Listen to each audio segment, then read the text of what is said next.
Please understand this principle. The Bible says through the fear of death, Satan has held people in bondage. The fear of death is not the fear of dying physically. There are people who blow themselves up and are not afraid to die. Death in the New Testament never referred to physical extinction. Even in the Bible, the spirit of a person lives wherever it goes, everybody lives forever. Death is a severance between a person or thing and something else that will lead to the deterioration in the condition of that person or thing because of that severance. Which means the body without the spirit is dead. It's a severance. A person can have a job and go to God and say, Father, I thank you, it's a very good job. The person can be asked, let's say the person is a woman. The boss in the work says, you have to sleep with me. You must sleep with me.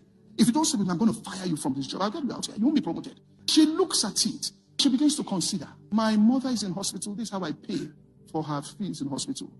My children's school fees, this is how I pay. If I lose this job, this is the consideration. If I lose this job, what's going to happen? Satan is using the fear of severance from that job to manipulate her mind. He will not suffer your soul to see corruption before they say, are you following what I'm saying here? The mark of the Antichrist is 666, which is man. In other words, is man trying to establish themselves in your life as God and as your source. When you face a person who says, I am your God and your source, if you don't do what you want to do here, you'll be severe. You'll hold the letter and say, I can write the letter of resignation for you. You don't have to fire me. I can fire myself. Your confession shouldn't be, please, please. I'm telling you, I'm begging you. That's control. When they took Daniel to the fire, Daniel said, we won't be careful to answer you, king, in this matter. If it's between us bowing down to this idol or going into fire, we would have chosen the fire over your idol and died. However, what we are telling you is that we have a God. Throw us into the flame, and you will see our God show. Are you following what I'm saying here? Remember what God told Aaron when they were disputing. Tell them, all the families, tell them to go and cut their rods. Remove all the leaves, remove all the flowers. Bring it into my inner court.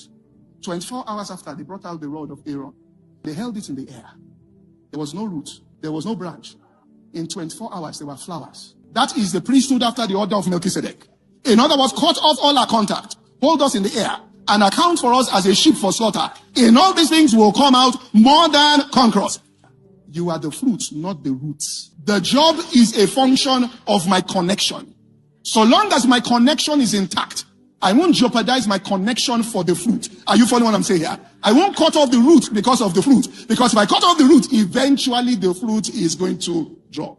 Dr. Arorobo said it this way. Whatever you compromise God for, you eventually lose it. You thought you were preserving it by compromising. At the end, you will lose it.